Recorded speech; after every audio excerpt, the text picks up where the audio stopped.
Siyanibingelela nonke balaleli. Makubekini umusa nokuthula okuvela kuNkulunkulu Baba wethu naseNkosini uJesu Kristu. Leli yizwi leNkosi uJesu Kristu. Lapho sishumayela khona, sifundise, siphinde sihlole imbhalo engcwele ngokwentando kaNkulunkulu kwindodana yakhe uJesu Kristu, oyinkosi nomsindisi ezimpilweni zethu bazalwane. Sizocela kubo bonke abantu abalalele njengamanje ukuthi nibe namabhayibheli enu ukuze sizofundisana sonke kanye sibe nokuqonda imbhalo engcwele ngokwentando kaNkulunkulu. Mungenalo iBhayibheli, sizocela ukuba udownloade iBhayibheli efonini yakho kwi-App Store ukuze nawe uzofunda kanye nathi ube nokuqonda umoya ongcwele esihola embula uKristu Jesu njengenkosi nomsindisi ezimpilweni zakhe, okuyena oyindlela neqiniso nokuphila, ekumele sihambe ngaye silizwe izwi lakhe ezimpilweni zethu. Igama lami nginguYeqiniso Bright Zulu, ngihamba nomfowethu umhlengi Zondi. Bazalwane, kulabo abazothi sebelalele, bafunda, balalele intshumayelo, bethande ukuthi babhabhadiswe egameni lenkosi yethu uJesu Kristu, ukuba bathathe imininingwane esoyishiya njengamanje. Nalabo abanofakazi ngamandla kaNkulunkulu ezimpilweni zabo, banentshisekelo ukuthi nabanye abantu bazi ukuthi uNkulunkulu uyaphila nokuthi uNkulunkulu unamandla ezimpilweni zabo. Sizocela ukuba uthathe imininingwane esoyishiya njengamanje ukuze nawe uzokwazi ukuthi uthumele ubufakazi bakho ukuze nabanye abantu bezozwa ngobufakazi bakho, bambonge uNkulunkulu ophilayo. Kulabo ke abanemibuzo mayelana neBhayibheli bengenakho ukuqonda esidinga ukuthi sibe nakho ukuze sihlale esisekelweni esinguKristu Jesu oyinkosi nomsindisi, sihambe ngokukholwa ongenakho ukuzenzisa, unokuqonda endleleni ewukuphila neqiniso. Nawe uthathe imininingwane esoyishiya njengamanje uNkulunkulu mayivumile kuKristu Jesu oyinkosi nomsindisi, ukuze yonke imibuzo onayo uzoba nokuphenduleka. Ngizoqala nge-email address. I-email address ithi izwilenkosi.ujesukristu@gmail.com. izwilenkosi.ujesukristu@gmail.com.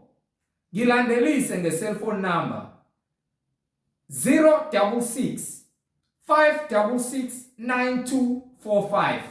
066 566 9245.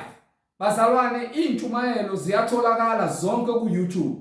Lapho uzokwazi khona ukuthi uhlale phansi, uphethe iBhayibheli, ulalele, uhlolisise ukuthi lokho okuzwayo la ngabe kuyafakazelwa yini incwadi engcwele oyiphethe esandleni. Bazalwane, ku-YouTube usearcha uthi izwi lenkosi uJesu Kristu. Izwi lenkosi uJesu Kristu. Uzobe usuyithola ke intshumayelo zonke. Ungakhohlwa ukusubscribe ukuze intshumayelo zonke uzokwazi ukuthi ukuyithola zithanda ukuthi zingene ku-YouTube. Uzokwazi ukuthi ungahlukani nezwi, ungahlukani nentshumayelo ephilileyo embula uKristu Jesu njengenkosi nomsindisi. Ungakhohlwa nokuthumela izihlobo zakho, ikakhulu labo ohlanganyela nabo enkonzweni, izihlobo zakho nalabo ozalwa nabo ofisa ukuthi nabo bazi iqiniso. Labo othi ukhuluma nabo bangafuni ukulalela, kodwa mubathumela ihandle bezokwazi ukuthi bayilalelele umoya ongcwele, bahole ekhuluma nomuntu lo ngaphakathi enyameni. uNkulunkulu mayivumile egameni lenkosi yethu uJesu Kristu, sizocela bazalwane ukuba sivule ngomkhuleko simbonge uNkulunkulu Baba wethu osezulwini. Baba wethu osezulwini, malingcweliswe igama lakho, umbuso wakho mawufike, intando yakho mayenziwe empilweni zethu sisemhlabeni njengasezulwini. Usithethelele Nkosi amacala ethu. Usipha amandla nokubathethelela abasonayo. Usiphe Nkosi isinkwa semihla ngemihla, izwi lakho, ngoba umuntu ngeke aphile ngesinkwa senyama kuphela, kodwa ngamazwi onke aphuma emlonyeni kaNkulunkulu, akhazimulisa wena Kristu Jesu, oyinkosi nomsindisi empilweni zethu, ambula ubungcwele bakho nobuhle bakho, akuyiwona Nkosi ayisigezo samanzi ngezwi elingcwele elitholakala Nkosi embhalweni engcwele efakazelwa ngabaprofeti bonke nayimithetho yonke embhalweni engcwele. Siyacela Nkosi, usiphe namandla okunqoba isitha.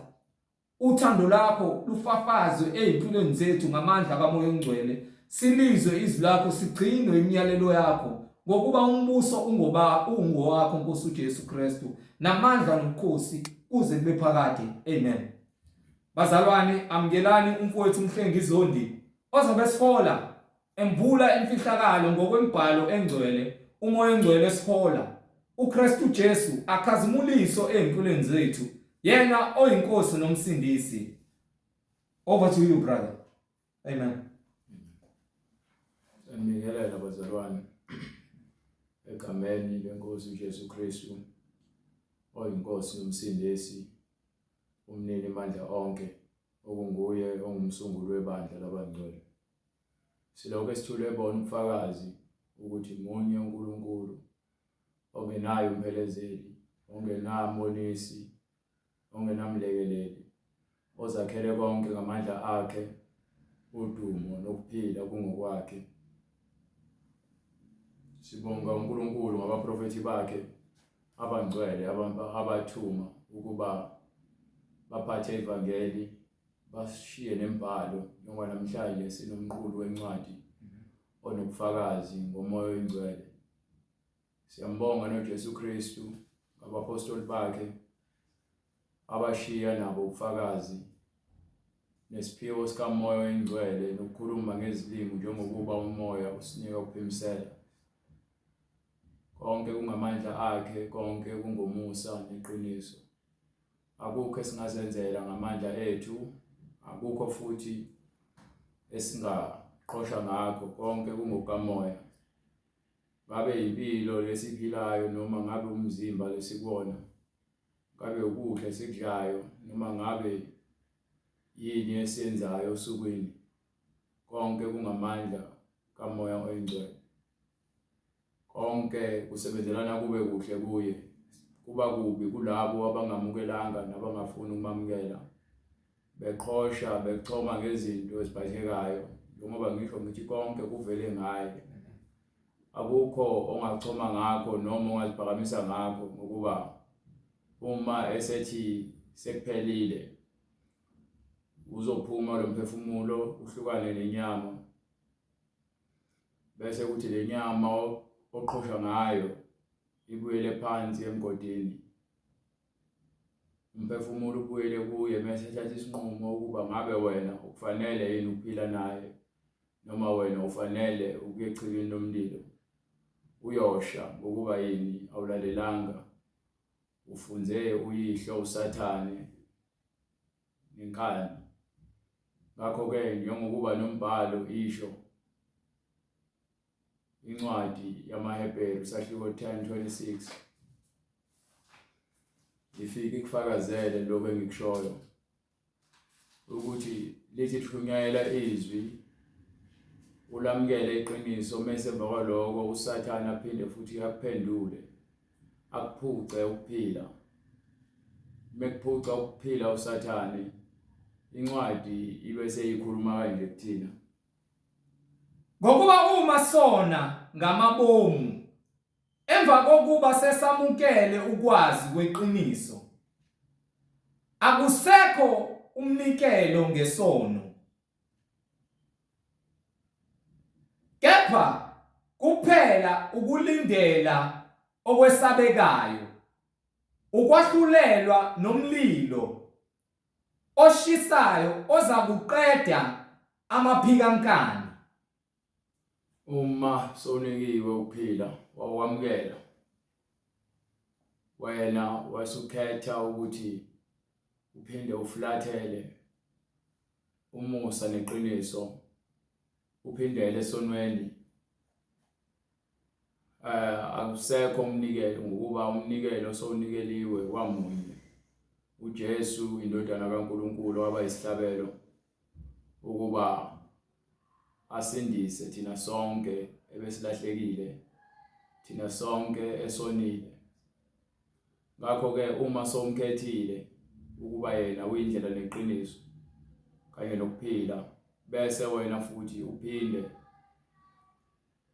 uphenduke ushiye ulwazi leqiniso nendlela yokuphila bese ubuyela emangeni uyophila impilo yamanga ube indodana noma indodakazi kaSathane wena akusekho umunye umnikelo ongaphinde unikelelwe wena uma ungafuni ukuphenduka ushiye indlela yokuphila uma ufela lapho emanyaleni indawo yakho isesihogweni phansi kwabafileyo lapho kukhona ukuhlupheka nokukhala nokugedla kwamazinyo nomlilo ongapheli ongacishi kanye nezimpethu zakhona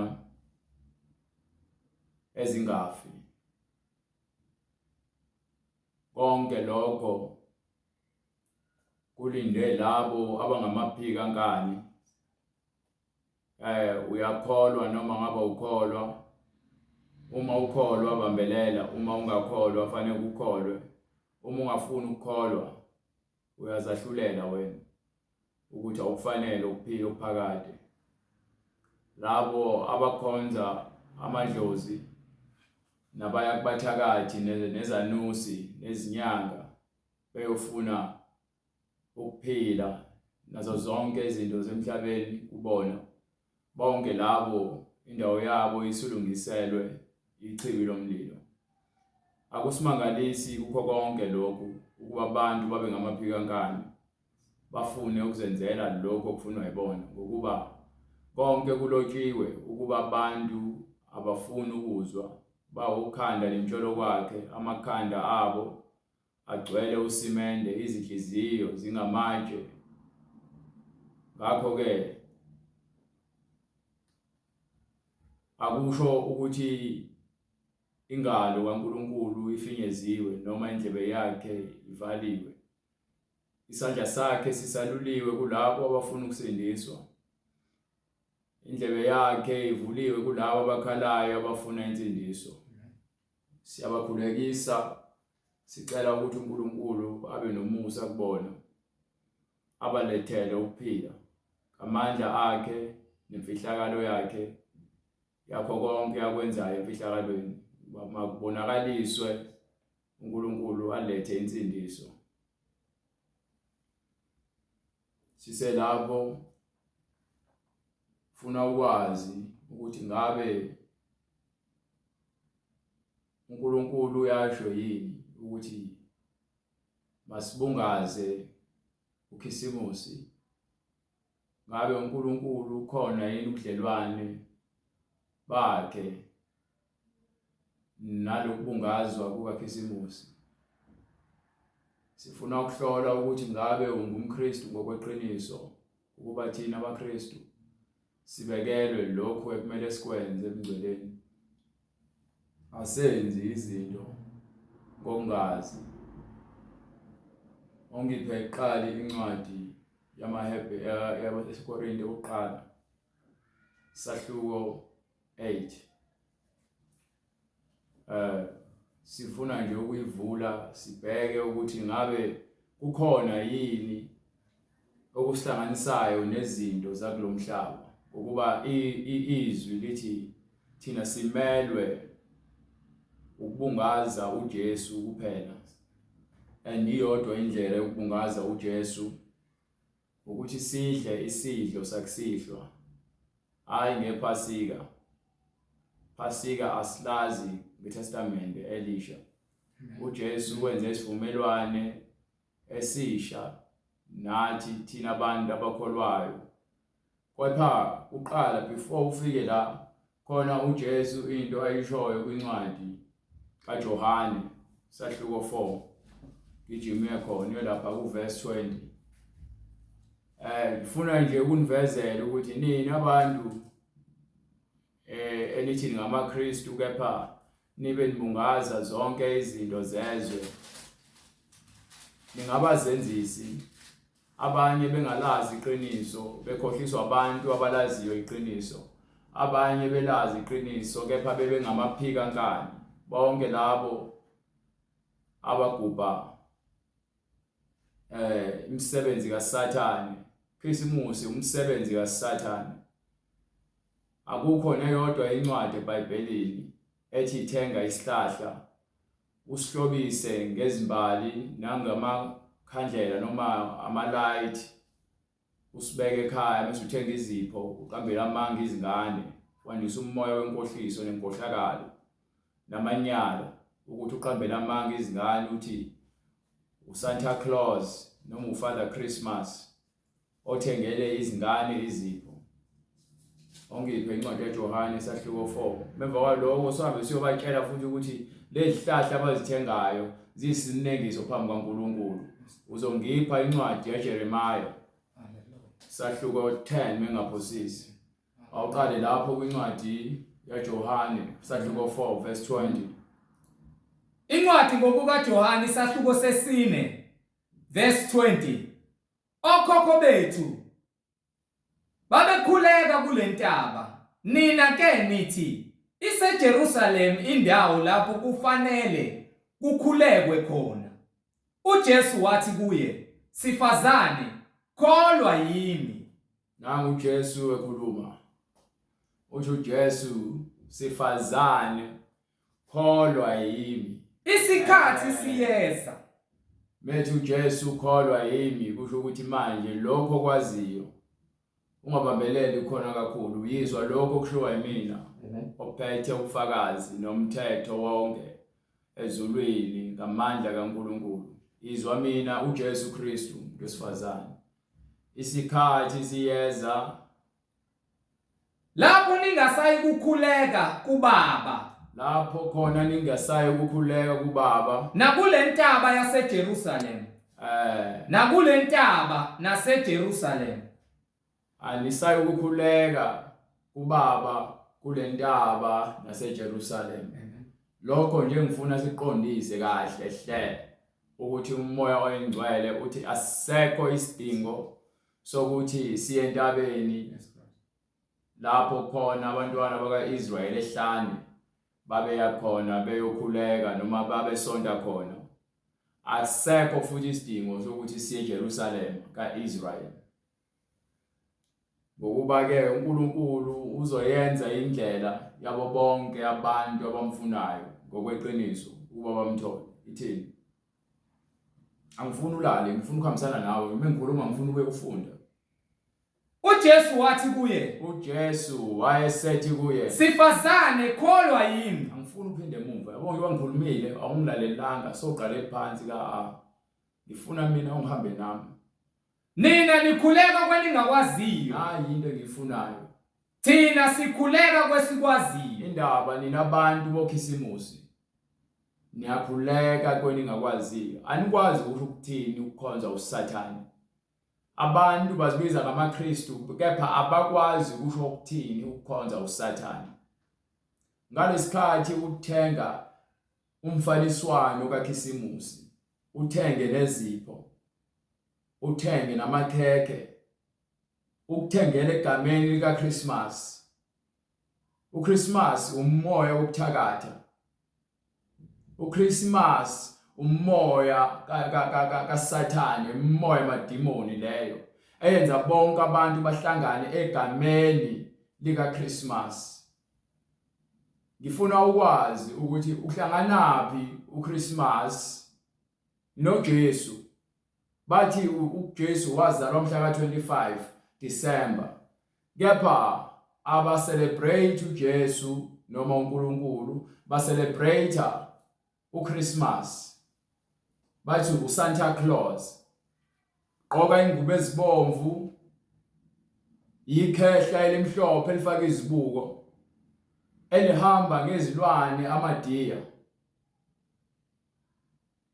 liyandiza hambe lishiya izipho phambi kweminyango yabantu. Ingane yakho uyitshela ukuthi ayisho into efisayo ukuze uFather Christmas noma ubaba uChristmas ayilethe.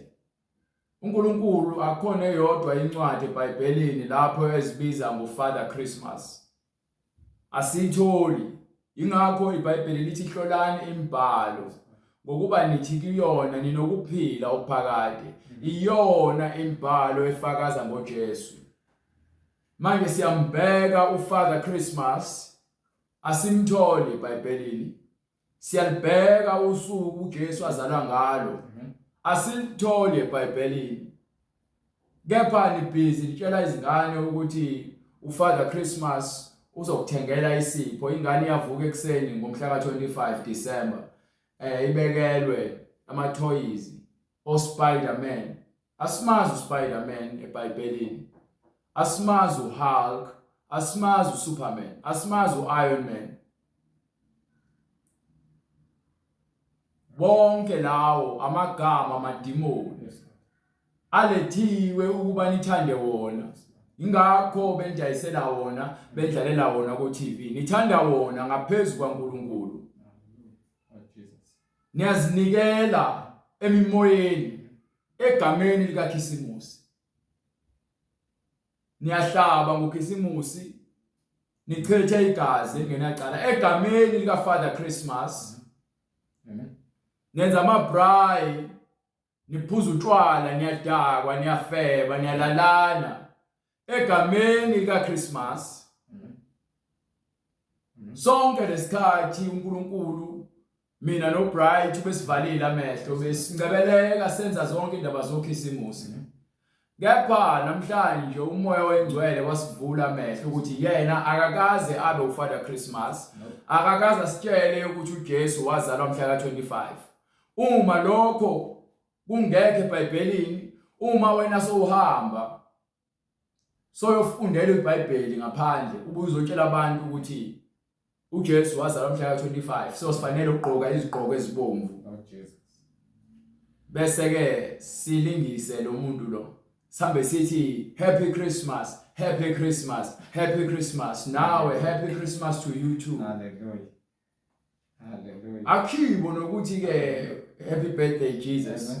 To a happy Christmas. Lord Jesus. Angeke ngifune ukuloke ngicubunguluka negama elithi Christmas. Amen. Igama lelo eliqhamuka kuSathane. Ukuba uSathane unamacebo amaningi nendlela eziningi zokugcina abantu bemkhonza. Amen. Egameni lokuthi nje bajabulile. Ingakho ke ni celebrate uChristmas. Yingoba incwadi kaJohane isahluko 4 ithini? Hallelujah. Nina nikhuleka kweningakwaziyo. Uma uhamba uthi abantu mekuthiwa yiHalloween, yini Halloween? Mekuthiwa yiValentine, yini Valentine? Nina nikhuleka kweningakwaziyo. Uma ujabuliswa lezinto kuthiwa yiMandela Day, yini Mandela Day? Nina nikhuleka kweningakwaziyo. Niyakhuleka, niyazithoba. Uma ukhuleka ufana nokuthi wena loyo nto uyayiguqela ukuthi wena lo nto fanele yenzeke. Uyayithobela ukuba loyo nto iyona ndlela yokuphila. Iyona ndlela yokuthi ke sibungaze ukuphila kwethu. Ukuphila kwethu akulele kuFather Christmas. Asimazi uvela kanjani. Asimazi uyini. Akahlangene noJesu. Yes, Lord Jesus. Nakancane. Niyakhuleka kulokho engakwaziyo. Thina sikhuleka kwesikwaziyo. Thina siyalazi iqiniso. Sifuna umoya weqiniso. Sizingela umoya weqiniso. Sizinikele umoya weqiniso. Ngalendlela ngalesikhathi ngekutela umuntu osonta kaShembe, osonta eMaromini, abanye bazibiza ngamaKristu, bazibiza ngamaJuda, bazibiza ngakho konke, bathi happy Christmas. Angizihluphi ke mina. ukuba sengiyalazi iqiniso. Uma umoya oyingcwele esikela ukuthi yena unguNkulunkulu oyedwa ongenayo umphelezelo. Uma iBhayibheli lingasitsheli ukuthi uJesu wazalwa mhla ka-25 December, asikho isidingo sokuthi mina ngizixake ngalokho, ngokuba ke akusiyona futhi into ebalekile ukuzalwa kaJesu. Akusiyona into ebalekile ukubungaza uKhisimusi. Akubhaliwe nakweyodwa incwadi. So uma wena uthi uyacelebrate, awuqala ngiphi incwadi yokuqala yaJeremiah, siqale ngayo sibatshela ukuthi kusho ukuthini lesihlahla osibekile wena ukhonza sona, and umuntu okukhonza okudaliweyo kunomdali, lowo muntu uyisinengiso kuNkulunkulu. Ngiphe incwadi ngokuka Jeremiah isahluko 10 verse 14. verse 1. Verse 1. Zwanini izwi likaJehova. Zwanini izwi likaJehova Alikhuluma kini nina ndlu kaIsrayeli. Usho kanje uJehova uthi: Ningayifundi indlela yabezizwe. Ningayifundi bonke abantu abathi bangcwele. Umbhalo uthi ningayifundi indlela yabezizwe. Ningashaywa luvalo ngezibonakaliso zasezulwini. Singashawa uvalo ngezibonakaliso zasezulwini, Ngokuba abezizwe bezesaba. Yebo. Ngokuba imkhuba yabantu Na indaba khona into esifundisiwe ngokamoya oyingcwele. Lokho akukona umkhuba womuntu. Uma uthi wathi uNkulunkulu abantwana bakaIsrael fanele basike ijwabu, lokho kungumyalelo nomkhuba oqhamba uNkulunkulu. Ngakho ke silandela imfundiso kaNkulunkulu. Kepha uma uNkulunkulu engazange kusho ukuthi asibeke izihlahla, sithi ke happy Christmas, sithenge izipho, lokho ngeke sikwenze. Angisho ukuthi abantu kusamele baqhubeke basika amajwabu, ngokuba lokho sekubekiwe eceleni, thiwa sekugcwalisiwe, sekusokwa inhliziyo yakho. Manje na-ke ngikhulumela phezu kwemkhuba eniyenzayo nenibungazayo, niya-celebrate. Bonke ko-TV uyezwa happy Christmas, eredweni happy Christmas, emaphepheni happy Christmas, ka-social media happy Christmas. Bayak-advertisela lezi zinto, abaku-advertiseli kodwa ubungcwele. Ngeke baze bak-advertisele ubungcwele, ngokuba uma sowazi iqiniso ngeke usabungaza ucelebrate lezi zinto abazenzayo, ngokuba bona basebenzela imali. uNkulunkulu usebenzela umphefumulo wakho ukuba usindiswe, bona basebenzela wona ukuba bona baholele wena esihogweni, bagcina ungaboni. Yazi indaba ithi usho kanje uJehova uthi uJehova, ningayifundi indlela yabezizwe. Singayifundi. Yabona izinto zabantu bezizwe izinto uNkulunkulu angasifundisanga zona. Whether uyathanda noma uthandi, uzocacisa ukuthi ngabe yiphi indlela ofuna ukuyihamba. Ngabe ufuna ukuhamba indlela yobungcwele, awucabange uzele nomndeni. Futhi uma ungenayo imali yokuthenga lezipho, futhi wena awubalekile, ingane zakho sezizokuzonda noma zizokhuluma kambi ngawe, zizophatheka kambi, ngokuba yini? Wena unawo uKhisimusi. Wena ukwazi ukuthenga isihlahla lesi esicobezelayo esinemibala esikuhlaza. Usathane ufaka ingcindezi kubantu ukuba abantu balahlekelwe ukuqonda ukuze benze izinto ngaphandle kokuqonda, bejabulisa inyama.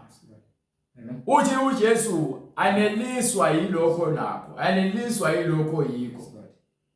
Ungakhathazeki ukuthi uzoqokana, ungakhathazeki ukuthi uzolala udlele, ungakhathazeki ukuthi uzolalaphi.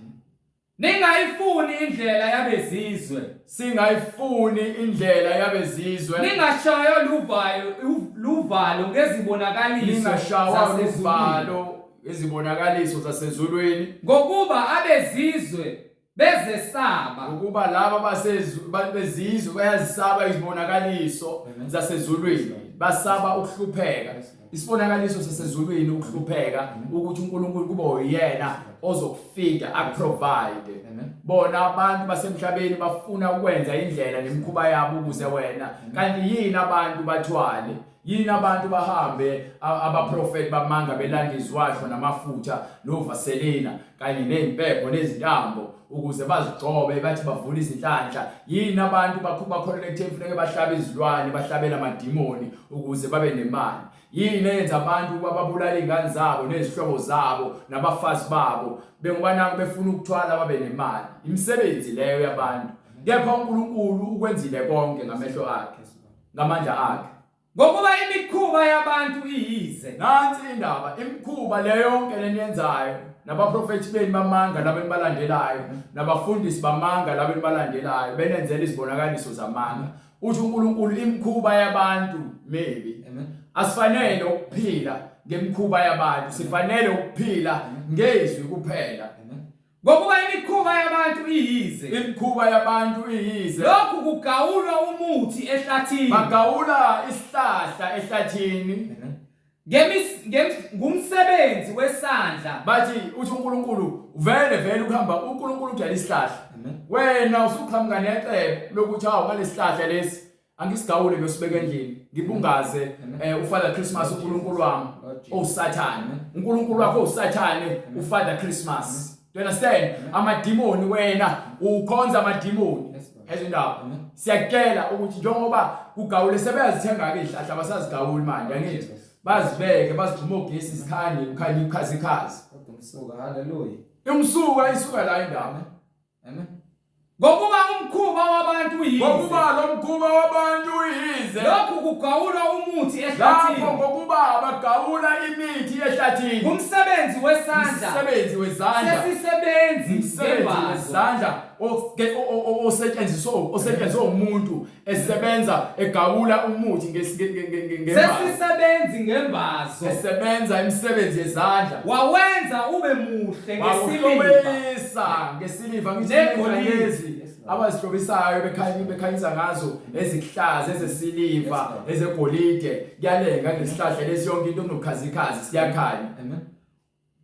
Wawenza ube muhle ngesiliva negolide. Wawenza wokuhlobisa umsebenzi uthatha umuthi isihlahla esizimele ehlathini wasigawula ngosuku lika Christmas uSathane wazokubeka ekhaya.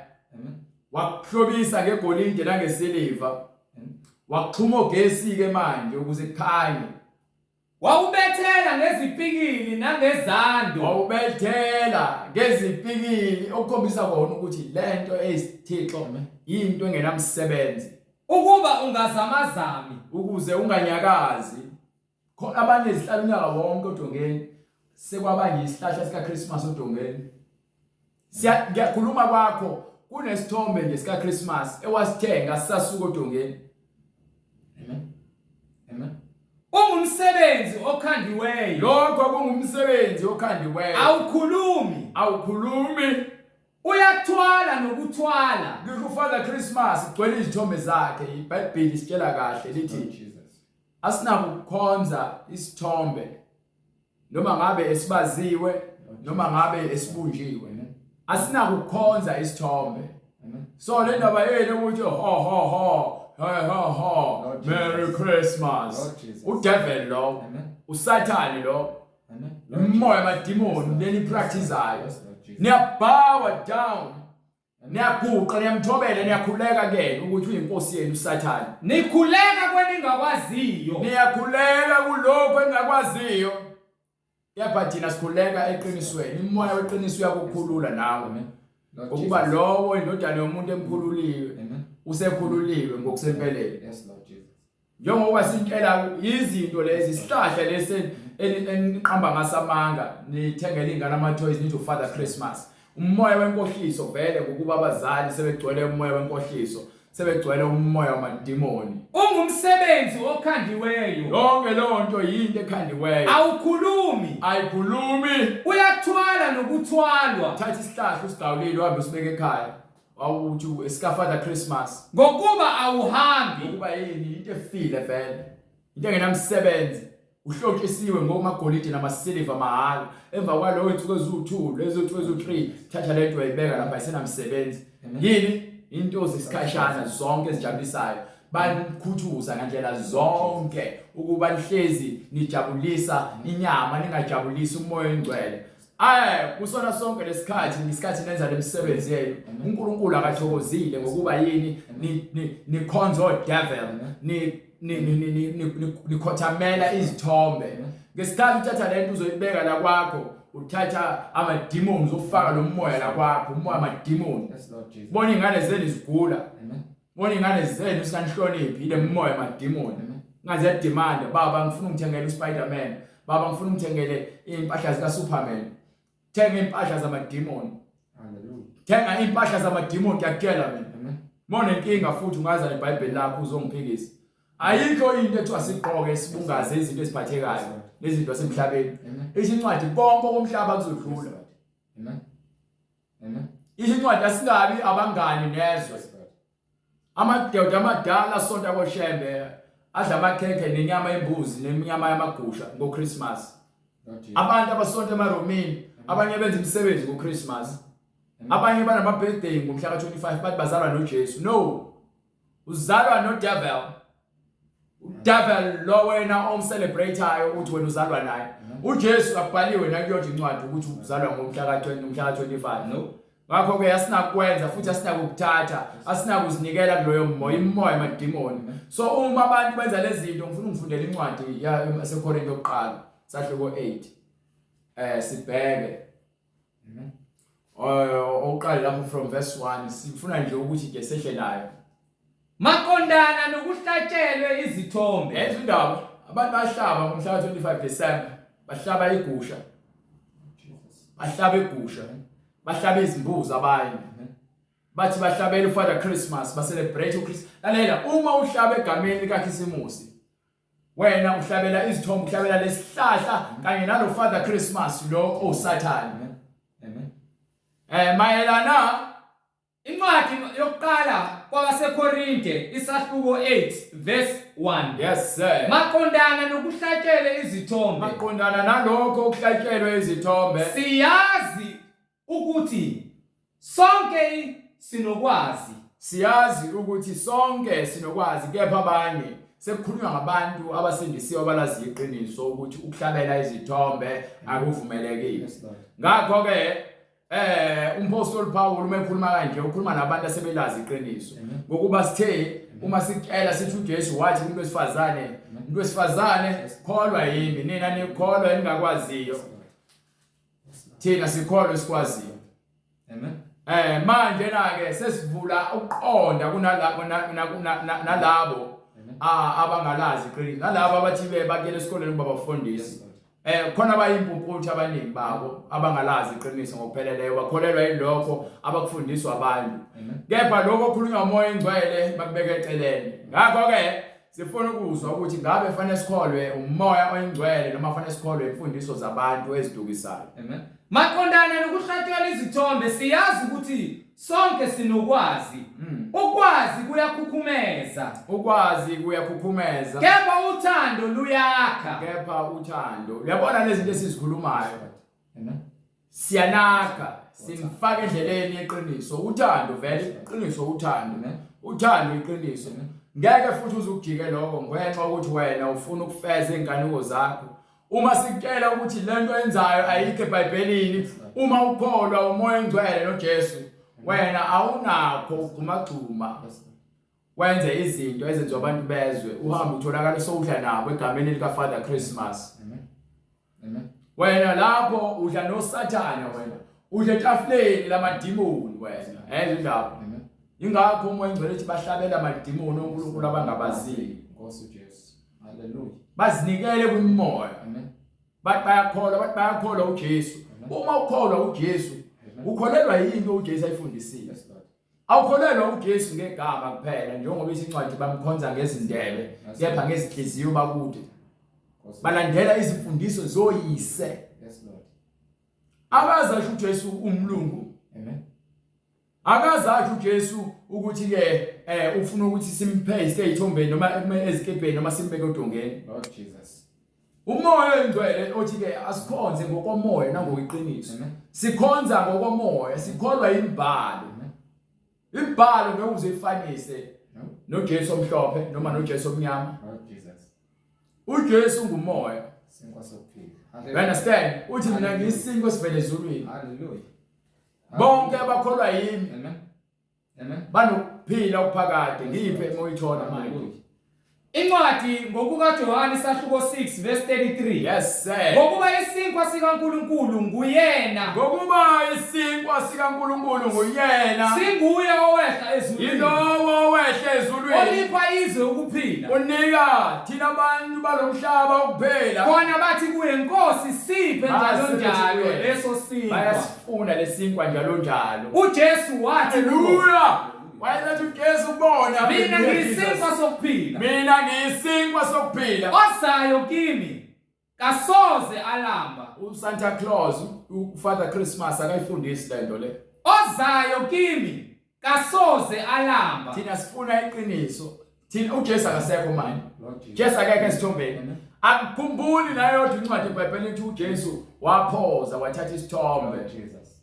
Angikhumbuli nalolodwa usuku ukuthi uNkulunkulu wavela eFather Christmas. No. Amen. Hey! Amen. Qaphelani, incwadi yaseKolose isahluko 2 ithi qaphela Amen. uma kungakhona umuntu ongaqhamuka nezimfundiso ezidukisayo nenkohliso. Amen. Banithumbe Yes, Lord. Amen. ukuze nifunde izinto zasemhlabeni ezidukisayo ezingamfaki uKristu. Hayi lalela besithi asize kuKristu. Bagxuma uhafu. Kolose 2:8. Hallelujah. Oyani Qaphelani funa kube khona onithumbayo lapho ngokuhlakanipha. Yabona lo moya kaFather Christmas umoya othumba abantu ngenkohlakalo okuhlakanipha nokuqhili Nangenkohliso eyize njengokwemvelo yabantu. njengokwemvelo. Izindaba khomba ukuthi imvelo lento izinto ezakhiwa abantu lezi. Njengezifundiso Hallelujah. njengezifundiso zokucathula kwezwe. Izifundiso zokucathula kwezwe. KunjengokukaKristu. AkunjengokukaKristu. Akufani nokukaKristu. Izindaba buyela ngale ncwadi yaseKorinti. Qaphela ngempela lemfundiso zabantu abalinika zona. Nizibambe.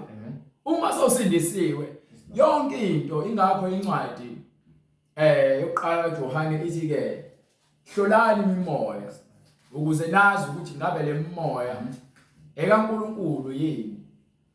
Incwadi ya 4 ngithi usahluko 4 from verse 1 ithi Bathandekayo bazalwane maningakholwa yibo bonke omoya. yabona into ekuthiwa imimoya methi incwadi impi yethu akuyona enyama. Impi yethu kamoya sifanele ukwazi izinto zikaNkulunkulu ukuze sizozenza ngendlela uNkulunkulu asibekele ngayo ukuthi sizenze lezo zinto. Kepha uma ungenalo ulwazi ngezinto zikamoya engcwele ngeke ukwazi ukuhlola imimoya. Uzokholwa iyona yonke imimoya. Benze iValentine uyakhona. Bathi ke Halloween uyakhona. Bathi Passover uyakhona. Bathi Christmas uyakhona. Amen. Utholakala kubona konke. Mandela Day uyakhona, Shaka's Day uyakhona. Heritage Day uyakhona.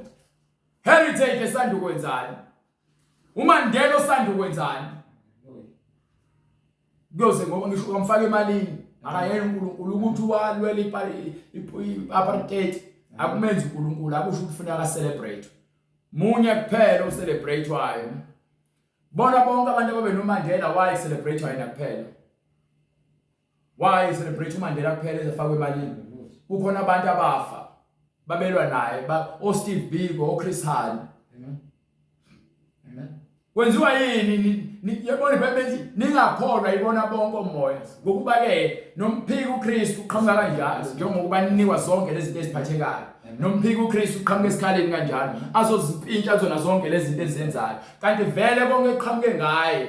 Yes, Lord Jesus. Amen. ufuna konke kube khona isiphithiphithi kungabi khona uqonda kubantu abantu bakhonze bakhuleke ezintweni abangazaziyo. Amen.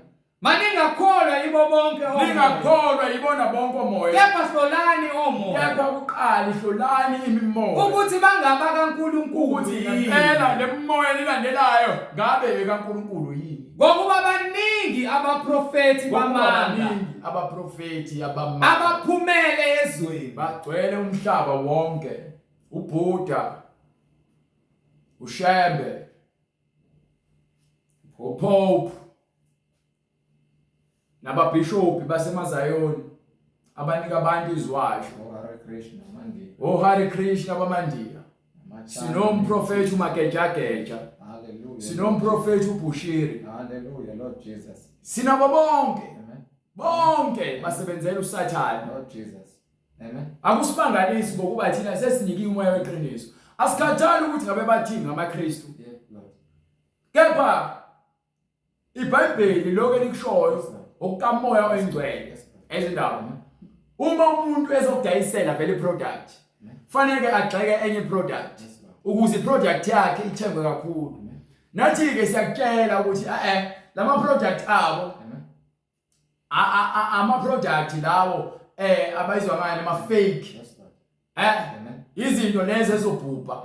Sikunika thina product ye quality. Hallelujah, original. Le ekuthiwa everlasting.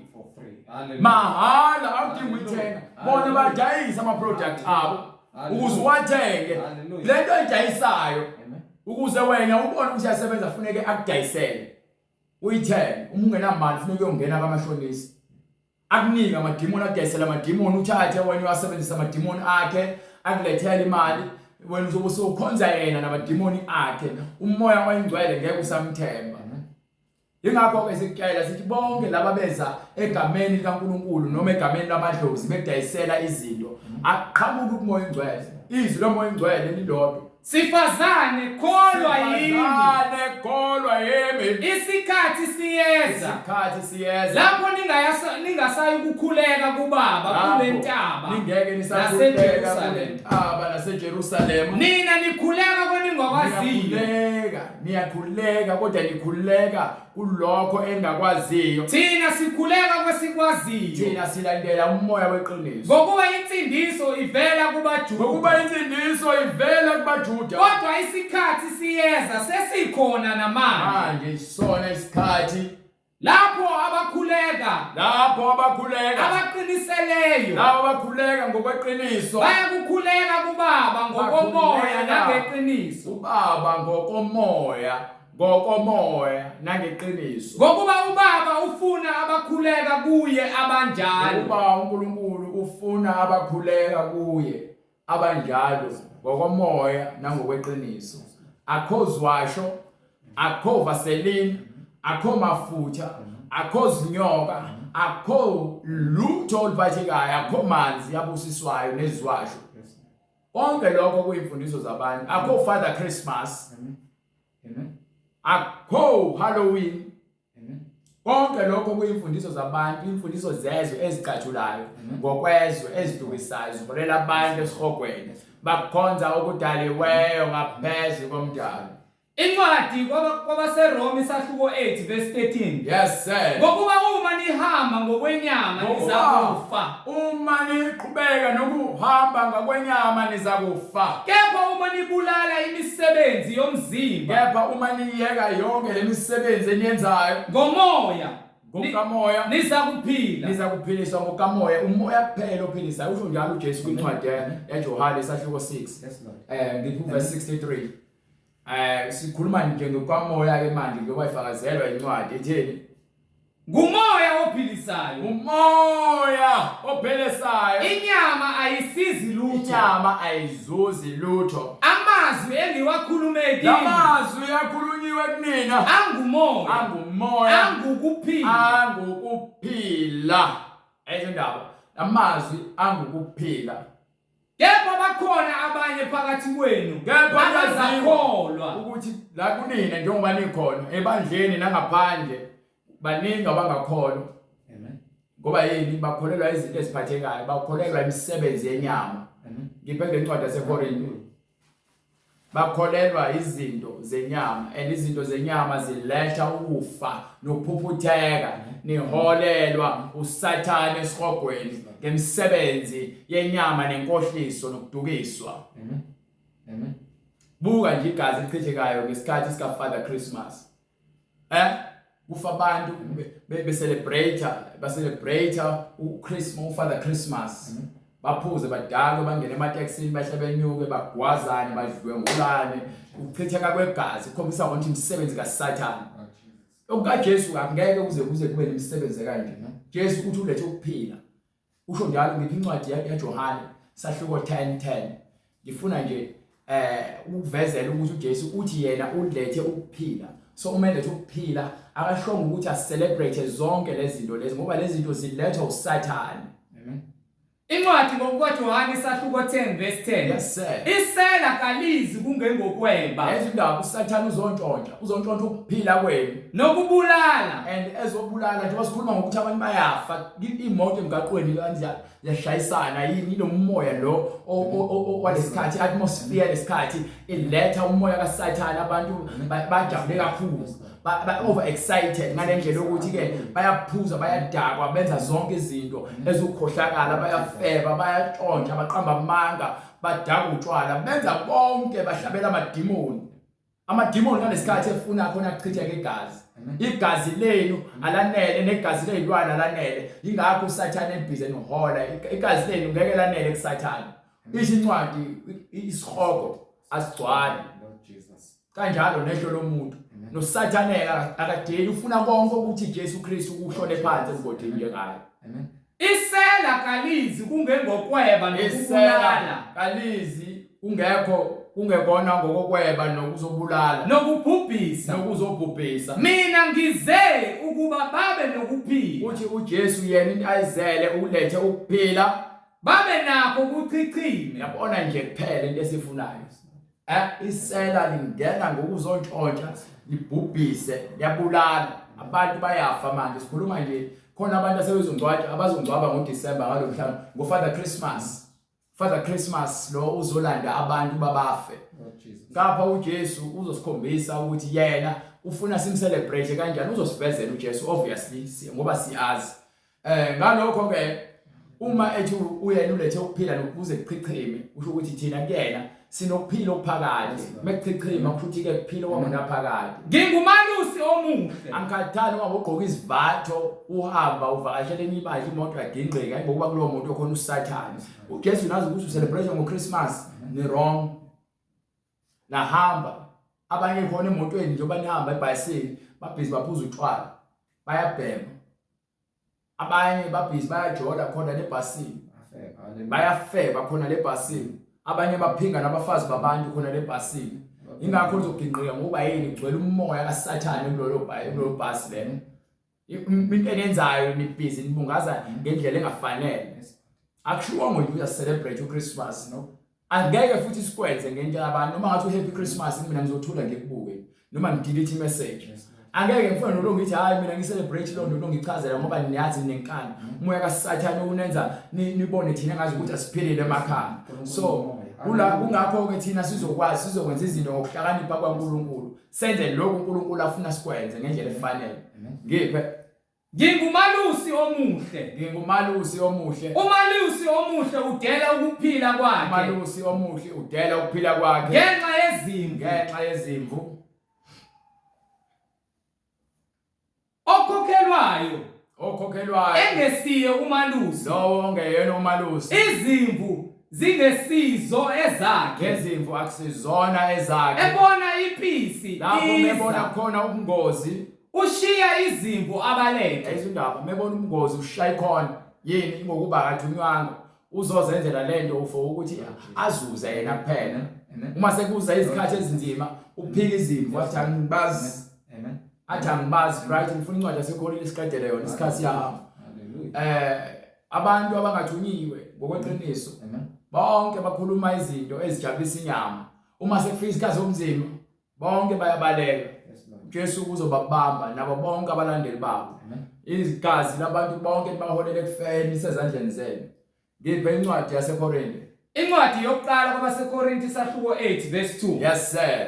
Uma umuntu ethi wazi utho, Uma umuntu ezitshela ukuthi uyazi, kakazi njengokuba kufanele ukuba azi. makazi ngendlela, yabona umuntu wazi umoya engcwele, mazi ngendlela efanele. Umuntu wazi uJesu, mazi ngendlela efanele. Awunakwazi uJesu ngendlela ephambene. Amen. Awunakwazi uJesu ngokuthi wazi mhla 25 December engakaza sitshele. NeBhayibheli lingafakazi. Yes, Lord. Awunaki ukuthi wazi uJesu celebrate uChristmas. Amen. Uhlabela amagulu, uhlabela amademoni. Amen. Lord Jesus. Awunaki ukudla etafuleni lo devil. Ngiphe bright. Kepha uma umuntu ethanda uNkulunkulu, Kepha uma umuntu ethanda uNkulunkulu, yena uyaziwa nguye. ngezindaba uma umuntu ethanda uNkulunkulu yena uyamazi uNkulunkulu, uyazi intando yakhe. Usho uJesu azini intando yami, gcinani imiyalelo yami. Akaze athi asigcine uFather Christmas no Christmas Day. Lord Jesus. Asifuni noma sizwe lonto. Mina ngiyayifunda lonto leyo. Ngiyabonga ngicela ukuthi Happy Christmas, Merry Christmas, Merry. Amen. Merry, the word Merry kusho ukuthi into ukujabulela, kuyajatshulwa lapho. Mekuthiwa ke Merry, abantu abajabulayo lapho. Mekuthiwa abantu they were marrying, they were marrying, that means babephuza, bedakwa, bebhiyoza. Amen. Christmas. Jabulela amanga. Kuthi ke abantu abayizinkumbi njengoba kuthiwa Christmas izinkumbi zabantu kumele batholakale bebhiyoza benza zonke becelebrate amademoni. Amanga. Hallelujah. Vele phela abademoni aqhamuka nemoya enkohliso. Usathana uyabona kumanje uthukuthele usathana njengoba sikhuluma kanje ngokuba abaningi bazovuswa. Amen. Amen. Ukuba baziqiniso akayifunde usathane kwakuthina uyasilinga alethe yonke imikhuba yangayiletha afuna ukuletha konke ukukhubekisa kuthina kepha ngokuba sino Jesu ingakho sihlele ezweni. Yes, Lord Jesus. Asikudluku. Glory to Jesus. Silokho sithi Jesu wena kuphela waziyo usithembisile ukuthi wena awusoze wasilahla noma wasishiya. Soze. Uma sho njalo uJesu ngiyakholelwa uJesu usathana akazasho njalo. Usathana ufuna wenze isivumelwano naye sokuthi wena uzokunika lokho wena uzokwenza lokho. Uma ungasakwenzi lokho wena usathane uyaqalekisa. Lord Jesus. Akuhleke uhambe kumangalela uNkulunkulu ngoba uyazi ukuthi kunoNkulunkulu wenu okumele ngabe niyamlalela ngoba yini ingane ezingane zamahlongandlebe ingane zezihlahla ezithanda uChristmas. Amen. Usathane uhambe unibikela athi awuyamo uhambe uthenga iradio entsha ukudlala ingoma zezwe zokungcola Hallelujah. badanse Amen. ba-celebrate ngisho ukuthi ucula i-gospel mu-celebrate uChristmas nawe efana nezwe uletha afuna lo devil. Yes, Lord. Umdumise uNkulunkulu. Awumazi uNkulunkulu Hallelujah. Izwe lonke liyakhothama ngo-25. Hallelujah. lonke liyaguqa Uyajabula uSathane. bacula Merry Christmas, Merry Christmas namaglasi amawayini namaglasi ama-champagne amaglasi abanye obhodlela obhiya abanye ogoloko ngapha mase bedakile mase kuyasuka lokho usathane ufuna igazi chitheka igazi. Amen. Abanye ngapha bayazilengisa. Amen. Bonke labo adinga ukuthi baze phambi kaNkulunkulu indlela yabo ivulekile esihogweni. Amen. Bonke bayaphakathi esihogweni. Lord Jesus. Ngiphe Ngakho-ke maqondana nokudla, ngakho-ke yabona indaba zokudla zibalulekile uma uzodla uMkristu. Amen. Awunakudla ngoba naku uthi ulambile udla ngokuba-ke umenyiwe uma umenyiwe. Uma sekuthiwa hayi lokhu kuhlatshelwe uChristmas Hallelujah. baleka. Hallelujah. Baleka. Yes, Lord. Uma bengakasho lutho kwena Amen. idla Yes, Lord.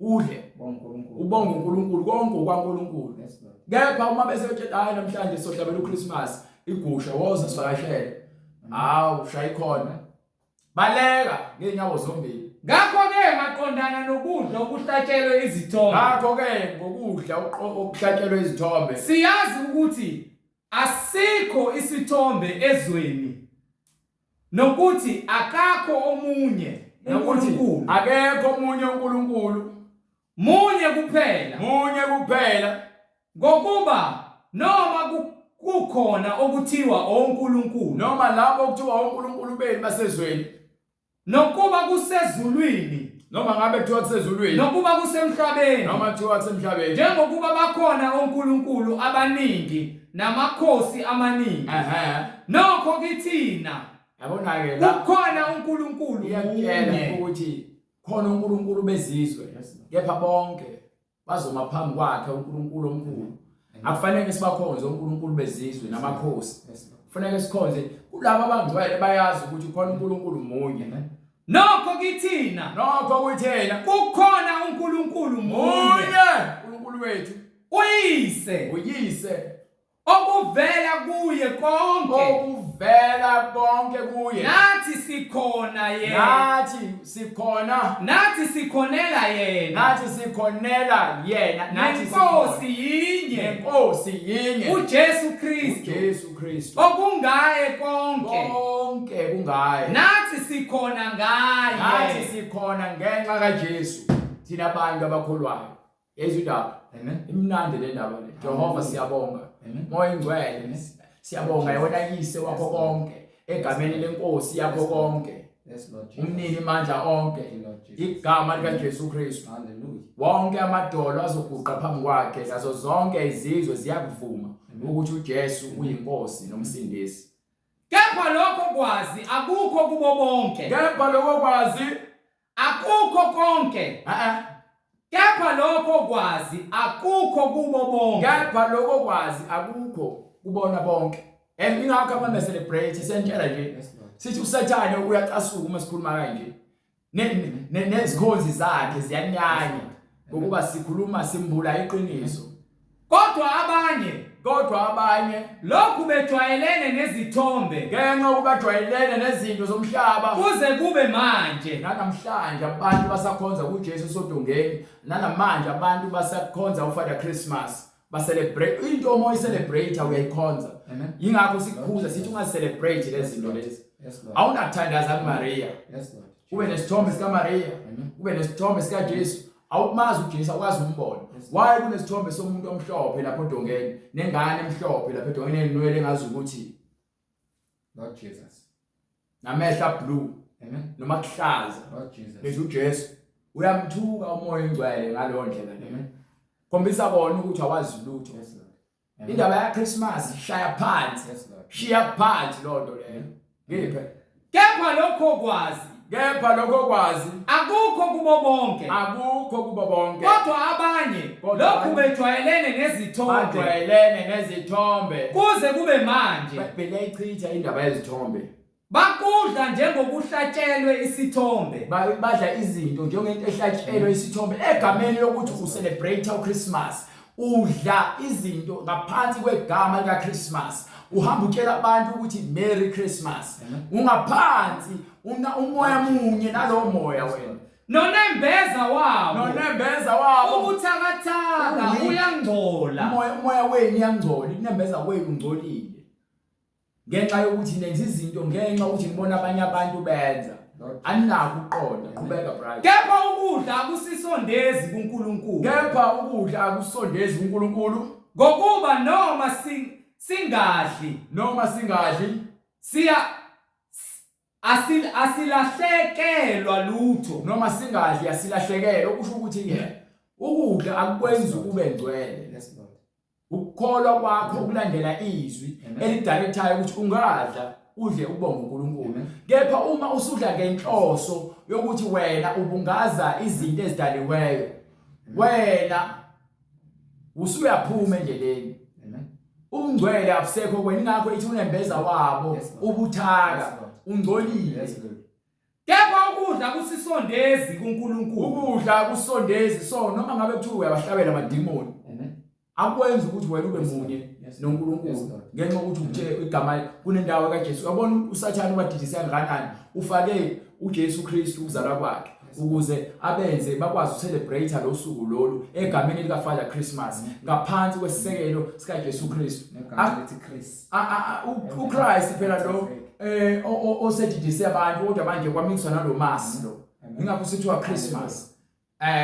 Not Christ, Christmas. Hallelujah. Bonke lokhu kwenzelwa izinkumbi zabantu abaningi, imass. Hallelujah. Abantu abaningi. Amen. Yibona labantu abadukiswayo. So ukuthi uyadla ngoChristmas akusondezi noNkulunkulu noma noJesu. Kepha uJesu wena. Celebrate amademon. Ngiphe.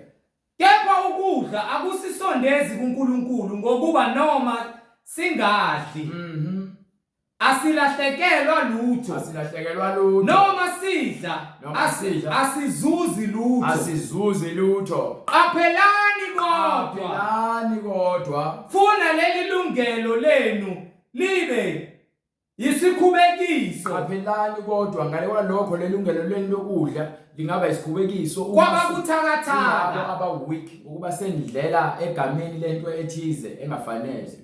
Lord Jesus. Wadla uJesu wadla emva kwalokho wayesenza iLord's Supper isidlo sakusihlwa ngiyeza lapho mfuna uqadelela ngokuba uma umuntu ekubona wena onokwazi ngokuba wena uma mina ngitholakala nginokwazi sengihleli phakathi kwabantu abacelebrate uChristmas uhlezi ekudleni ethempelini lezithombe angijwa izindaba unembeza walowo unembeza womuntu osebuthakathaka othaka akayi kududeka yini ngeke yini naye azadudeke noma agcine esezithola esefuna ukudla aze adle noma ngobathiwa ngithi egameni lokuthi ngihlele etafuleni Yes, lo Lord. devil Yes, Lord. nami nginomoya munye nabo Yes, Lord. aze adle ukuhlatshelwe okuhlatshelwe izithombe obonayo noma athiwa bengahle angithuke ulontuzana Uzolingeka. uima umpostoli Paul Yes, Lord. wabona uPetro Yes. esedla nabantu Amen. Amen. bezizwe Amen. uthi sizokwazi kanjani ukushumayela abantu bezizwe ngokuthi ke bahlukane nalemisebenzi le uma wena uzodla nabo ngoba uPetro uthe mesebona abantu abakholwayo wayesehlehla wabaleka yini uqili Yes, Lord. ubuqili obusetshenziswa uSathane kubantu ukuze naye uPetro ahlaselwanga uSathane kanye kanti ngeningi uPetro ahlaselwa uSathane kepha ngenxa yabantu abaneqiniso njengoba bethu ke uPetro ngamqonda kakhuluma naye ubuso nobuso ingokuba simele ukuzenza lezi zinto lezi ukuthi umuntu uma ethi uyakholwa uma ethi ukhulumela ivangeli angenzi izinto ezenziwa yizwe Lord Jesus. ngokuba sokwazi kanjani ukuhlukanisa phakathi komngcwele nongekho umngcwele sokwazi kanjani so uma khona umuntu obuthaka ebona mina ngihleze ngihumayela kepha mina sengiyatholakala emcimbini okuthiwa ke kubuyisa umuntu noma ke kuhlatshelwa abantu abangasekho mina sengihle lapho etafuleni nabo uma khona umuntu othi uyakholwa naye ngibona lapho uzofika kahle ngoba athi ubone mina Amen. mina lo muntu sengiyamonisa Yes, Lord. Amen. ngimfaka ecaleni Amen. ingakho thina kumele siqhelelane nalezi zinto lezi Nobubi. hlala ekhaya lokuthandaza uNkulunkulu bopha ibhande Amen. ngokuba ukudla kakhulu akukusizi nokudla kancane akukusizi Yes, Lord. into ebalekile umoya engcwele kumele wenze intando yakhe Amen. ngiphe ngokuba uma umuntu ekubona wena onokwazi uhlezi ekudleni ethempelini lezithombe unembeza walowo osebuthakathaka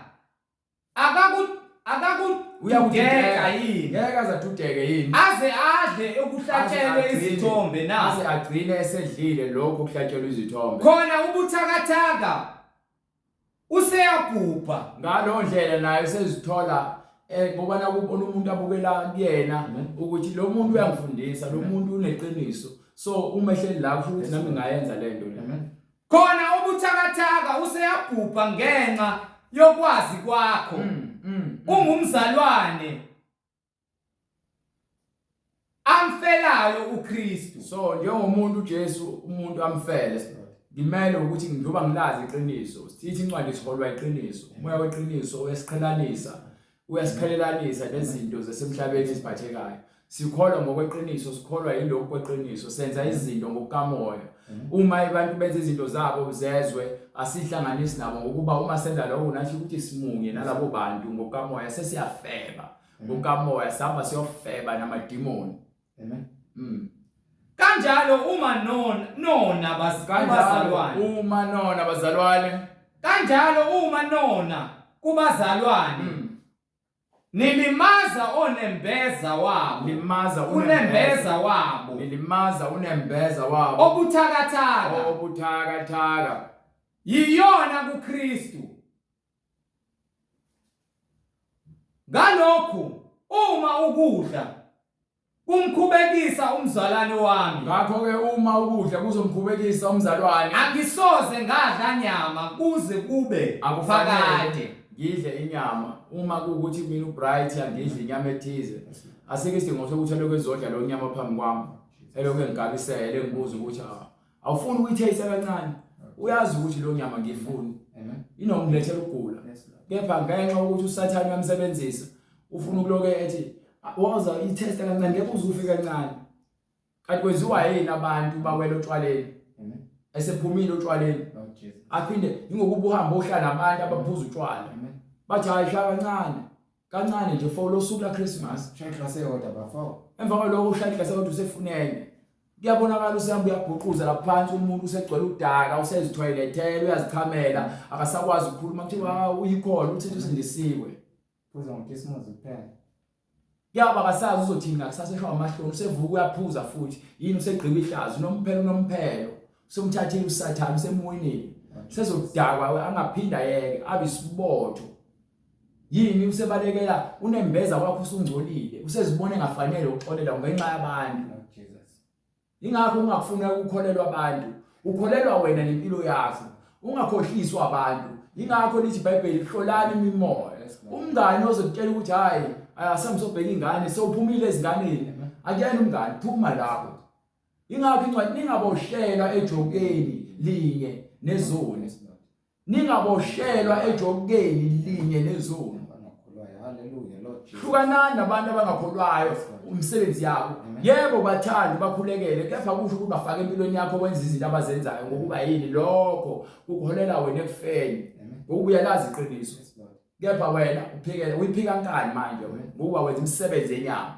ngiphe ngalokho uma ukudla kumkhubekisa umzalwane wami angisoze ngadla nyama kuze kube phakade ukuze ngingamkhubekisi umzalwane wami amen so uyayibona le ndaba zokuthi wena uyakholwa ukuthi ungcwele kepha uyatholakala ematafuleni odevel phuma kubona ngiphi incwadi yelontuzana yelontuzana ufuna ukubakela le ndaba zokugcina yonke le mikhosi abayezidla abayenzayo incwadi yaseKolose ngifuna usahluko 2 from verse 16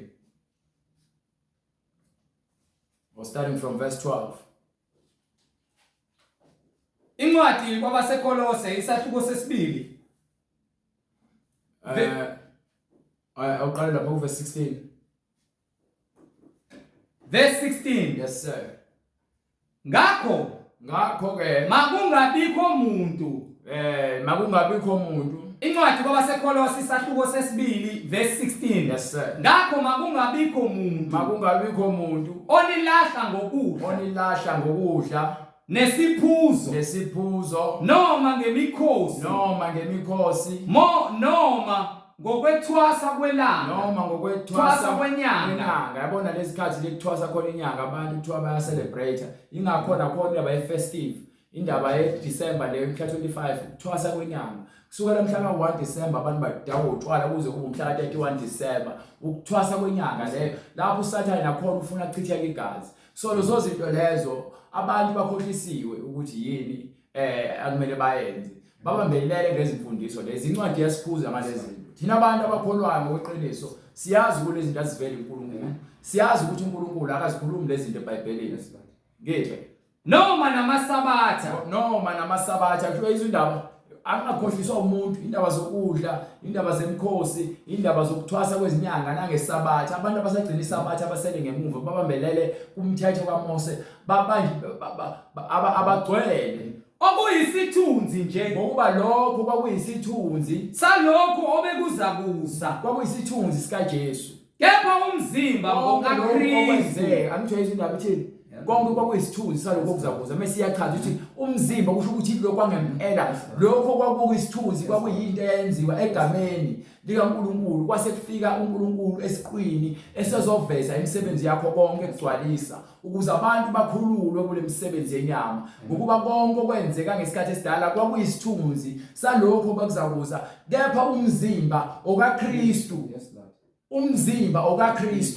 so awusenagcina wena uChristmas awufuthi asikhathi sitshela ukuthi asidlo Christmas awusenagcina wena iPhasika awusenagcina wena indaba zolontuzana zo Father Christmas amen awunagcina isabatha awunagcina imikhosi yokudla ngoba yini ukhululiwe kuyona yonke lo nto leyo ngokuba vele uNkulunkulu wayazi ukuthi abantu sofika isikhathi lapho bezophambanisa khona izinto isona ke isikhathi manje lesabantu lapho bephambanisa khona izinto ngokuba yini abanakwazi makungabikho umuntu onamuka umvuzo wenu basobhani abantu banganamuka umvuzo wenu basobhani lemfundiso zabantu ezokucathula kwezwe baniphuca umvuzo wenu wokuphila okuphakade uthi uJesu ulethe ukuphila okuphakade uchichime kepha abantu banilethela izimfundiso ezidukisayo ngiphe makungabikho umuntu onamuka umvuzo wenu yes sir othanda ukuzenza othobile ekhonza izingilosi umuntu ongakhonza uNkulunkulu ekhonza izingilosi lo muntu udukile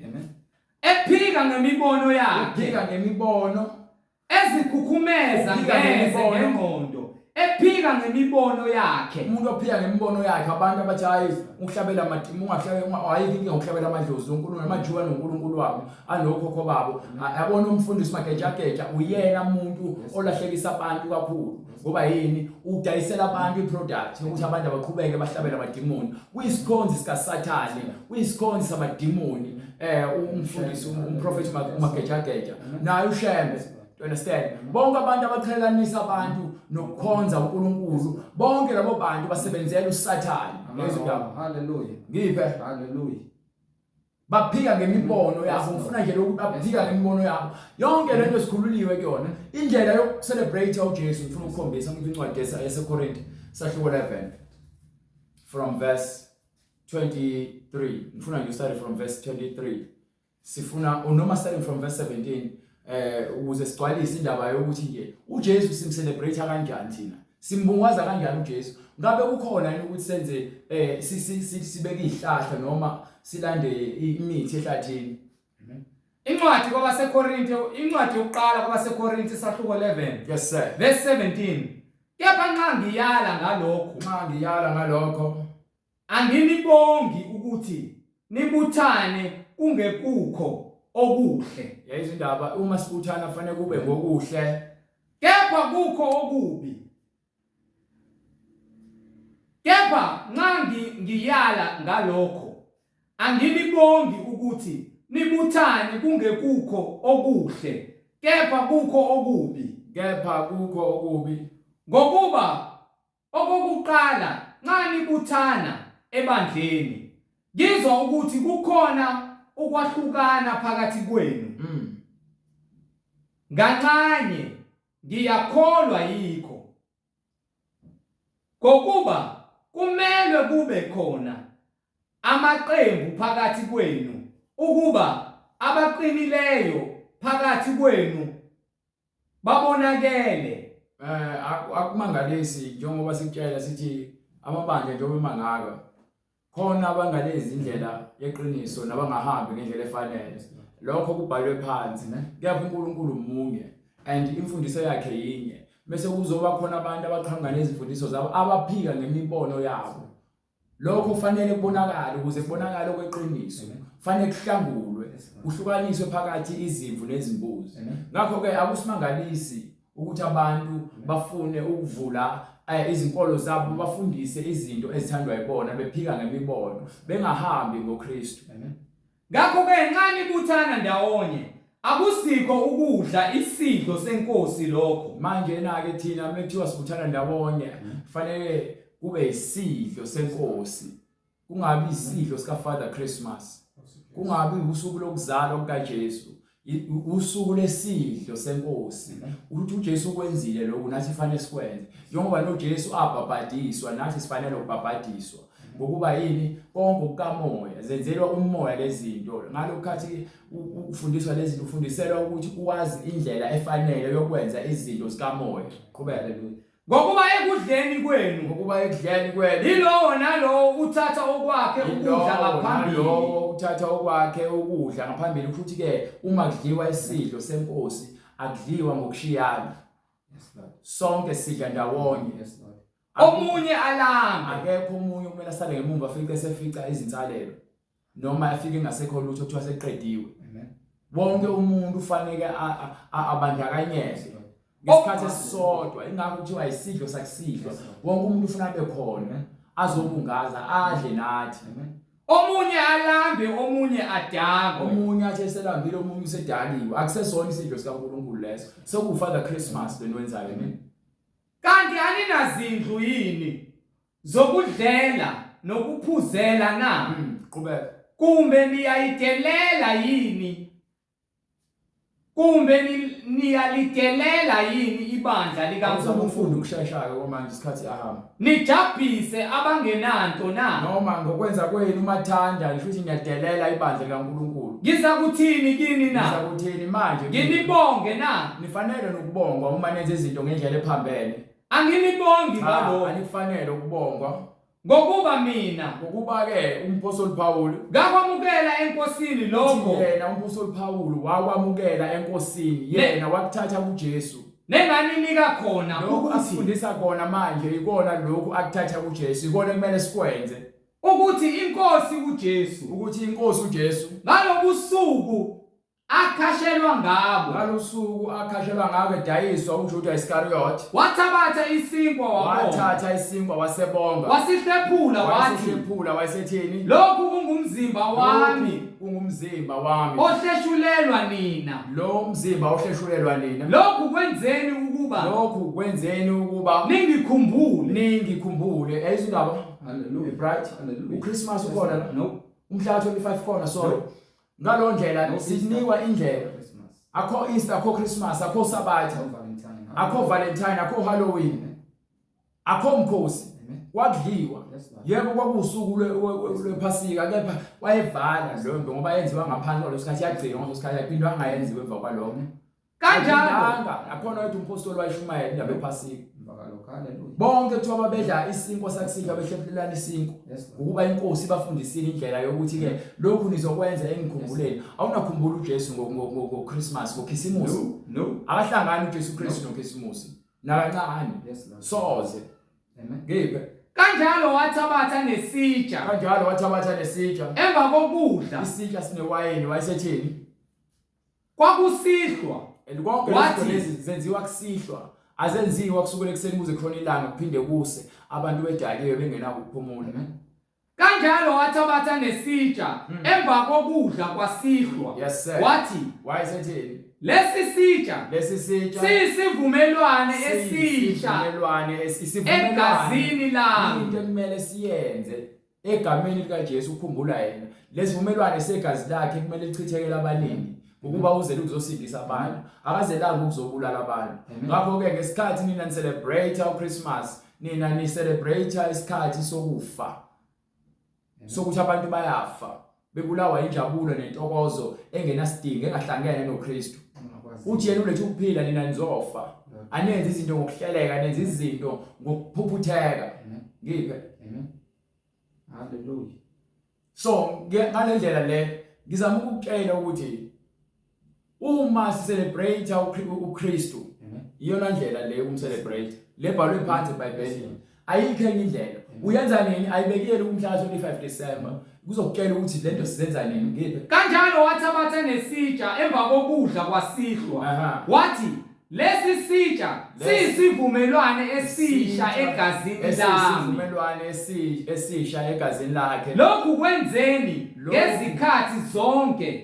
kwenzeni ngezikhathi zonke enisiphuza ngaso lento le yenziwa ngoba sonke isikhathi uma kwenziwa isidlo senkosi kusakusihlwa lokhu niyokwenza njalo ngazo zonke izikhathi ukuba ningikhumbule simkhumbula kusho ukuthi simkhumbula mhla 25 December uma kuthiwa mhla 25 December sicela iverse nesahluko leBhayibhelini lapho khona kuthiwa ke celebrate uJesu Kristu mhla 25 December siyafuna lokho uma kungekho nina enikwenzayo nikhonza uSathane ngokuba njalo nxa nidla lesi sinkwa niphuza lesi sitsha nimemezela ukufa kwenkosi ize ifike akubali ukuthi simemezela ukuzalwa simemezela ukufa kwenkosi ize ifike simemezela sikhumbula ukufa kwakhe siyabungaza ukufa kwakhe ngoba wafela thina amen ayizindaba sikwenzela ukuze agcine efikile siloku simbungaza simbonga ngalokho siyambonga ngemisebenzi yakhe asenzele yona yes lord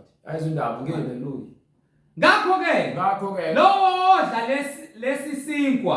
odla lesi sinkwa aphuze lesi sitsha senkosi ngokungafanele uthole emaromini bephethe emini ekseni ngo10 ekseni bephethe uphephelezi ungazi ukuthi nejuice amen in the name of the Father in the name of the Holy Ghost uzuzibona ngakho ke uzuzibona ngathi usuke ezulwini uyangena Lord izulu Jesus. badlisa isinkwa senkosi sakusihlwa ekseni baphuza ijuice baphuza isiwayini unecala lomzimba negazi lenkosi. uma umuntu edla lesidlo ngendlela engafanelekile ephuza lesiphuzo ngendlela engafanelekile isincwadi ngakho ke Unecala.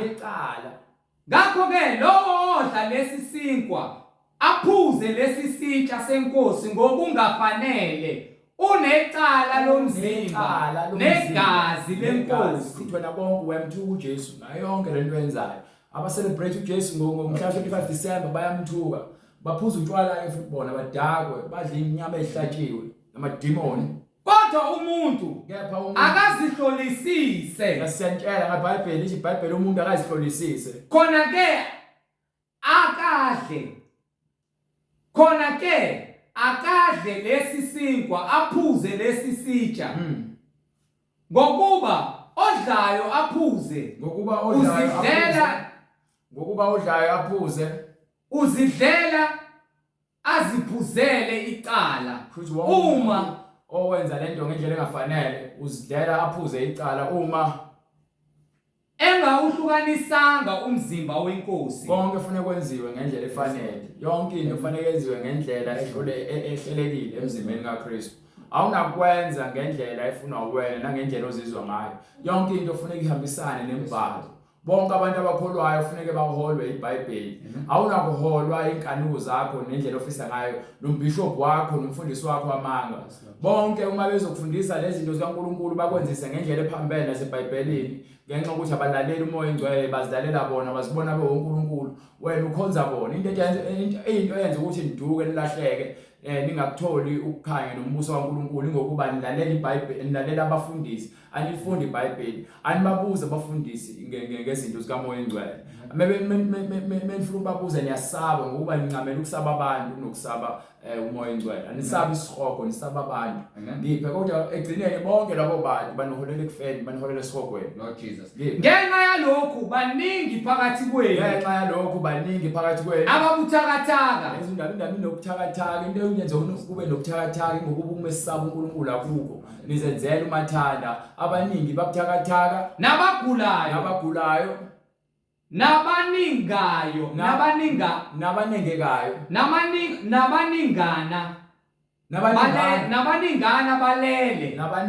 balele. Kepha inkinga into edala ukuthi abantu balaliswa uSathane balethela zonke izinto zenyama ezijabulisayo emva kwalokho bakhohlwe izinto zikamoya njengoba izinto zikamoya zibaluleke ngaphezulu kwezinto zenyama abantu abazazi izinto zikamoya bajabuliswa izinto zenyama ingakho abaningi begula bebuthaka balele ngokukamoya.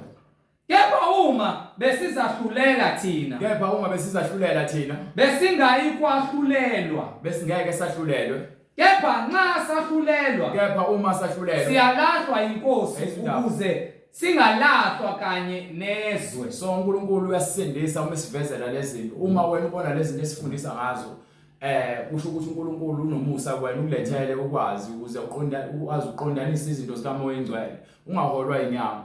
Ngaleyo ndlela siyakuvuselela ekutheni ulazi iqiniso uphile ngeqiniso uphile ngendlela iyona ndlela kuphela lesinikiwe yokucelebrate uChristmas uJesu Kristu. Indaba kaChristmas asiyazi asiyifuni futhi uma khona umuntu othi Merry Christmas kumina ngizomdelete nje imessage leyo ngalongifunda futhi ngeke ngize ngimentertain ukuthi ngimphendule ngokuba yini angifuni ukuloke methiwa ke mphiko uSathane uyabuqhelana nawe nakhona ukuthula kusho okukhulu kunokufuna ukulokuba engage nezinkulumo nezimpikiswano namaphikankani ngokuba egcineni bafuna ukuthi bakwenze nawe ufane nabo. Thina simele ukufana nezo singabantu bakamoya engcwele simele ukwenza izinto ngendlela kamoya engcwele. iBhayibheli lisisekelo sokuphila kwethu iBhayibheli lisisekelo lokuthi senze zonke izinto ngendlela umoya engcwele asithuma ngayo nokwazi indlela zakhe ukuze sisindiswe. Ngakho ke uPetro wayesethi ke sebekuzwa bahlabeka enhlizweni bathi kuPetro nakwabanye abapostoli madoda bazalwane siyakwenze njani na. uPetro wayesethi phendukani yilowo nalowo abhaphathizwe egameni likaJesu Kristu. Yilona lo ofana bhapathiswe egameni likaJesu Kristu. Kukho ukuthethelelwa kwezono zenu. Ukuze kuthethelelwe wonke amacala enu. Khona niyakwamukeliswa. Ukuze namkeliswe isiphiwo sikaMoya Engcwele. Ngokuba isithembiso ngesenu. Ukuba lesithembiso ngesenu. Nesabantwana benu. Esabo bonke inkosi uNkulunkulu wethu yababiza. Wafakaza nangamanye amazwi amaningi wabayala wathi, zisindiseni kulesizukulwane esiphambeneyo. Zisindiseni kulesizukulwane esiphambeneyo. Zisindiseni kulesizukulwane esiphambeneyo. Uma ukuthi ufuna ukuzisindisa uzolalela iBhayibheli, ungalaleli mina. Uzwe iBhayibheli ithini, emva kwalokho uziqhelanise nakho konke okuphambeneyo ngokuba kukhona kwaNkulunkulu. Uma ukuthi wena usufuna ukusindiswa noma usufuna ukubhaphathiswa noma unemibuzo noma nobufakazi, uyokusithinta kule number ne-email address esikubekile escreenini ukuze ukwazi ukuxhumana nathi senze indlela yokuthi sifinyelele kuwena, ugcine usindisiwe, wenze zonke izinto ngendlela kaMoya Engcwele. uNkulunkulu namandla egameni likaJesu Kristu siyabonga namanje egameni lakho Moya Engcwele ukuba wena uletha ukuthula nokukhanya empilweni zethu nomoya weqiniso. uNkulunkulu sicela singabi ngabasolekayo kuwe, kepha sigcwalise ngothando nomoya wakho. Sikhulekela labo uNkulunkulu ababanjwe imoya ukuba basindise bakhulule kumaketanga obumnyama ngegama likaJesu Kristu. Sikhulekela yonke imoya uNkulunkulu ukuthi mayiboshwe imoya engasile, ithathe iyobekwa emgodini lapho uNkulunkulu ezakulinda isikhathi sokwahlulela. Nalabo uNkulunkulu inhliziyo zabo ezikhulu makube uwena uNkulunkulu ozawehlisela umoya wabo, umusa wakho kubona ukuze basindiswe uNkulunkulu, ngokuba uyasho ukuthi akuyona intando yakho kuba bonke abantu babhubhe, kepha ukuba abantu beze kuphendukeni. Namanje ke uNkulunkulu sisegameni likaJesu Kristu siyazinikela kuwe, siyazithoba sithi uNkulunkulu siyazendlala yenze okufanele ngathi intando yakho nathi sijwayele ukuyenza, izwi lakho kube yile lizobusa, imiyalelo yakho siphile ngayo, nezahlulelo zakho ezilunguleyo uNkulunkulu sizamkele, practice zonke izinsuku. Singagcini uNkulunkulu ngokuthi sibe abantu abazwayo izwi, kepha sibe ngabantu abalenzayo, ngokuba lokho kuletha ukuphila nokukholwa okupheleleyo kuwe, ngokuba ukukholwa kuvela ngokuzwa, ukuzwa kufanele sizwe izwi likaJesu Kristu. uNkulunkulu namandla uMoya Engcwele ukho konke uNkulunkulu siyazithoba, siyazinikela kuwe, sithi intando yakho mayenzeke emhlabeni njengasezulwini. Siqhubeke nokudla lesinkosi yakho senhla ngemihla egameni likaJesu Kristu manje naphakade, amen. Amen. Umusa wenkosi uJesu Kristu nothando lukaNkulunkulu nokuhlangana kukaMoya okungcwele makube nani bazalwane. Amen. Amen.